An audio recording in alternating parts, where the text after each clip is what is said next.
कौन? हाँ, ज्ञान बिंदु का करवाया है, ज्ञान बिंदु का करवाया है।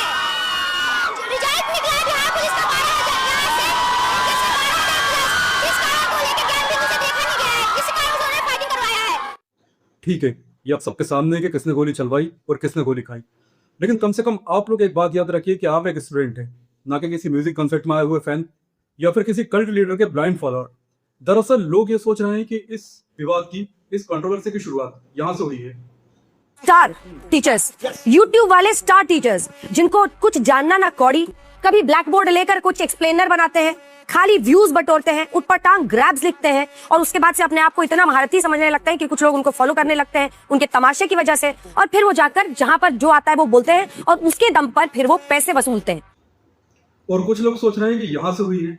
अंजना ओम कश्यप बोलेंगी पुतिन का इंटरव्यू लेने के लिए करा भेज दिया सब। अरे बाप हो बाप, क्या अंजना ओम कश्यप का ये लेवल है कि वो पुतिन से बात करी? मतलब देश में अब ये दिन आ गया है कि पुतिन जैसा हमारा इतना बड़ा देश का राष्ट्रपति, उसका इंटरव्यू लेने के लिए अंजना बैठ गई थी। ये तो लड़वाने में एक्सपर्ट है ना। नमस्कार, आप कुछ बोलिए। हाँ बोलिए। यहाँ पर अगर आप भी ऐसा सोच रहे हैं कि कंट्रोवर्सी इन्हीं दो कारणों से हो रही है, तो देखिए ऐसा नहीं है।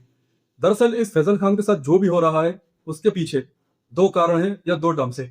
इनमें से पहला है सुपेरियरिटी कॉम्प्लेक्स, जिसे कि हम डनिंग क्रूगर इफेक्ट भी कहते हैं, और दूसरा, ये आदमी एक बहुत बड़ा मिसोजिनिस्टिक है। देखिए, डनिंग क्रूगर इफेक्ट से व्यक्ति तब पीड़ित होता है जब उसकी अपनी खुद की योग्यता तो बहुत कम होती है, लेकिन उसे हमेशा यह गलतफहमी रहती है कि मैं ही सबसे ज्यादा योग्य हूँ, मैं ही सबसे ज्यादा बुद्धिमान हूँ, मैं ही सबसे ज्यादा धनवान हूँ और मैं ही सबसे ज्यादा शक्तिशाली हूँ। और दूसरा डम जो मैंने आपको बताया था वो था मिसोजिनिस्टिक। मिसोजिनिस्टिक एक ऐसा व्यक्ति होता है जो कि हमेशा ही महिलाओं से द्वेष रखता है, महिलाओं से किसी भी तरह की दुश्मनी रखेगा वो, और खासकर ऐसी महिलाओं से जो कि उससे किसी भी तरह से प्रभावशाली रहती हैं या फिर जो उससे किसी भी तरह से हायर पोजीशन पर रहेंगी या फिर उनका प्रभाव सोसाइटी पर ज्यादा रहेगा। और अपने इन दोनों तथ्यों को मैं साबित करने वाला हूं। और हाँ, मैं आपको पहले ही ये बता दूं कि ये जो वीडियो है या ये जो एनालिसिस है किसी भी ऑनलाइन और ऑफलाइन टीचर पर नहीं है, तो कृपया करके आप लोग बिल्कुल भी ऑफेंड ना हो। दरअसल हमारे देश में चलन चल पड़ा है अजीत सा कि 12-12 साल के, 13-13 साल के बच्चे प्रधानमंत्री को गाली दे रहे हैं, मुख्यमंत्री को गाली दे रहे हैं, रक्षा मंत्री को गाली दे रहे हैं, एनएसए को गाली दे रहे हैं। और जब इनके खिलाफ कुछ बोला जाए या फिर इन्हें आईना दिखाया जाए तो सबके सब जैसे कि मान लीजिए कि लकड़ बग्गू की या गित्तों की झुंड की तरह टूट पड़ते हैं व्यक्ति पर। इसीलिए इन सबको आईना दिखाना जरूरी है और आप सभी को, खासकर ऑफलाइन और ऑनलाइन टीचर्स को, इस वीडियो से या फिर इस एनालिसिस से ऑफेंड होने की बिल्कुल भी जरूरत नहीं है। भारत के पास अभी सबसे बढ़िया मौका है। अमेरिका बिजी है ईरान में, सऊदी अरब बिजी है, सऊदी अरब के पास अपने पिटाई है। यही मौका है। पाकिस्तान, अफगानिस्तान में भयंकर लड़ाई हो रहा है, पाकिस्तान बिजी है। यहाँ बलूचिस्तान वाले पाकिस्तान को मार रहे हैं। पाकिस्तान को बचाने अब ओमान नहीं आएगा, खुद पिटा रहा है। यूएई नहीं आएगा, खुद पिटा रहा है। अरब नहीं आएगा, खुद पिटा रहा है। अमेरिका खुद फसल है, मिसाइलों की कमी है। यही वो मौका है जब पाकिस्तान अलग थलग पड़ा हुआ है। चाइना भी नहीं आएगा क्योंकि चाइना अभी इधर अपने ऑयल क्राइसिस में चल रहा है। चाइना आएगा तो उसका ऑयल हम लोग भी रोक देंगे हारमुज के बाद। यही वो मौका है। Modi ji please please 56 inch का आपका सीना है, हमला कीजिए। यही सही समय है, पीओके वापस लाइए। इससे बढ़िया मौका अभी कहीं नहीं आएगा। मौका पे चौका लगा दिया जाए। अभी पाकिस्तान पूरा बिजी है, ओके पास पेट्रोल सब बंद है। यही समय मार के दंदना के 2-4 को परमाणु बम मार दिया जाए। यहाँ पर हम लोग क्या। तो अब आप देख सकते हैं कि इस वीडियो में ये आदमी कैसे उकसा रहा है, बल्कि ये कहूंगा मैं चला रहा है कि मोदी जी आपका 56 इंच का सीना, परमाणु बम मारिए और मैं आपके साथ खड़ा हूं। तो देखिए, ऐसे लोगों के साथ खड़े होने से हमारा ही नुकसान है, क्योंकि ये 2.5 फ्रंट है जो भारत के लिए, उसके एक प्यादे हैं, ज्यादा कुछ भी नहीं है। और ये कैसे, ये मैं आपको बताऊंगा ही। तो इस शैलो नॉलेज यानी उथले ज्ञान रखने वाले व्यक्ति को यह भी नहीं पता कि भारत परमाणु हमले की स्थिति में हमेशा नो फर्स्ट यूज की नीति का पालन करता है, यानी कि हम कभी भी पहले परमाणु हमला नहीं करेंगे, लेकिन यदि कोई भी देश हम पर छोटा सा भी परमाणु हमला करता है तो हम निर्णायक कार्रवाई करेंगे, यानी कि उस देश को पूरी तरह से मिटा देंगे।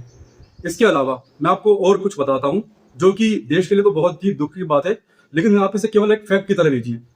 देखिए, पिछले साल अप्रैल में कश्मीर के लोकल लोगों द्वारा क्या किया जाता है, मिलिटेंट की सहायता की जाती है, आतंकवादी की सहायता की जाती है और पहलगाम हमला हो जाता है।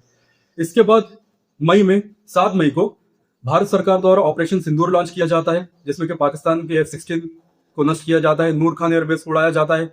इसके अलावा उसके राडार उड़ाए जाते हैं, खराब किए जाते हैं, नष्ट किए जाते हैं और उनका रेडिएशन लीक होने लगता है। इस तरह से हमला होता है और इस रेडिएशन लीक की जांच करने के लिए अमेरिका अपनी टीम भेजता है, ये आप सभी को पता है। अब सुनिए, भारत ने किया, अब इसके परिणाम या फिर कॉन्सिक्वेंसेस सुनिए। इसके ठीक 1 महीने बाद यानी कि 12 जून को अहमदाबाद में जो बोइंग 787 था, ड्रीम लाइनर, वो गिर जाता है। उसमें 241 करीब लोग मारे जाते हैं, जिसमें कि former chief minister of Gujarat भी शामिल थे। इसमें कारण क्या बताया जाता है कि विमान के कॉन्फ़िगरेशन की सेटिंग गलत हो गई थी, जबकि सही कारण यह नहीं है। अगर आप अमेरिका का नुकसान करेंगे तो आपको भी कहीं ना कहीं से नुकसान झेलना पड़ेगा। वही क्योंकि अमेरिका की कंपनी है और ऑपरेशन सिंदूर के ठीक 1 महीने बाद हमारा बोइंग गिर जाता है, जिसमें कि 241 लोग मारे जाते हैं।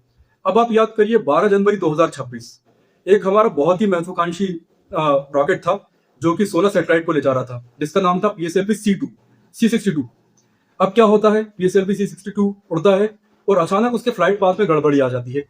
और ये क्या बताते हैं कारण कि वो विमान या फिर स्पेस क्राफ्ट जा रहा था, जो सैटेलाइट लेकर जा रहा था, उसका फ्लाइट पाथ बिगड़ गया और वो गिर गया।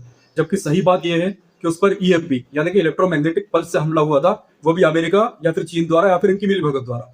इसके बाद आप एक और घटना सुनिए, इसी साल की है और 2-3 महीने पहले की, 26 अप्रैल 2026 को प्राइम मिनिस्टर राजस्थान में एक बहुत बड़ी रिफाइनरी का उद्घाटन करने जाते हैं। लेकिन आप याद करिए, उनके उद्घाटन के केवल 24 घंटे पहले ही रिफाइनरी में आग लग जाती है या लगा दी जाती है। इसकी जांच अभी भी NIA कर रही है। तो आप क्या सोचते हैं, किसी भी देश पर हमला करेंगे, किसी भी देश पर परमाणु बम मारेंगे और आपको उसके परिणाम नहीं भुगतने पड़ेंगे?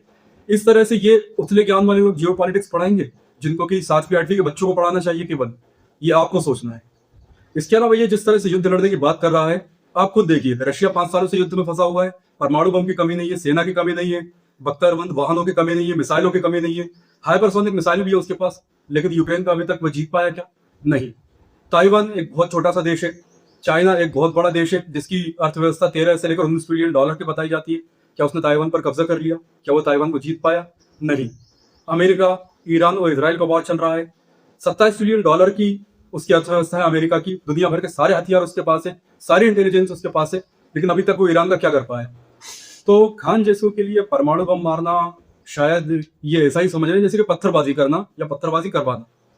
तो ये तो बात की मैंने उथले ज्ञान यानी शेयर नॉलेज की, और आप पूरे इंटरनेट पर देख सकते हैं इसके ऐसे सैकड़ों वीडियोस हैं जहां ये अनाप शनाप बातें कर रहा है, जो कि लॉजिक से हट करे, साइंस से हट करे।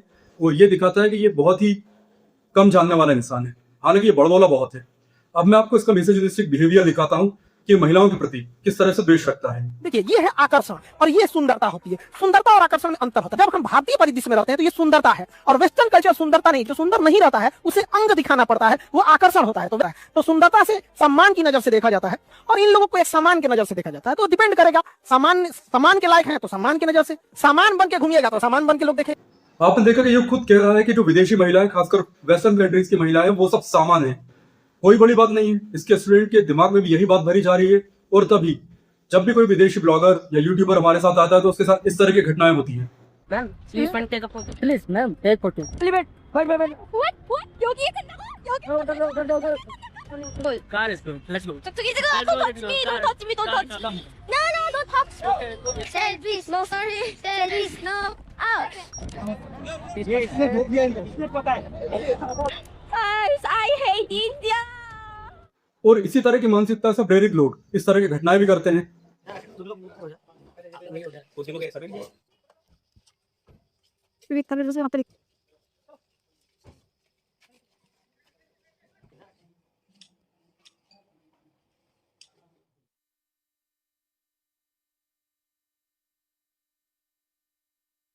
ले जा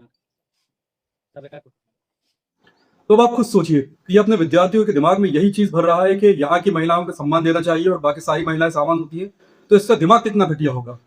अब मैं आपको कुछ और इसके मिसोजिनिस्टिक बिहेवियर के क्लिप दिखाता हूँ और उसके बाद हम इस वीडियो को कंक्लूड करने वाले हैं। ये कौन है रे गुंजन मिश्रा? तू क्या बना के रख दिया रे?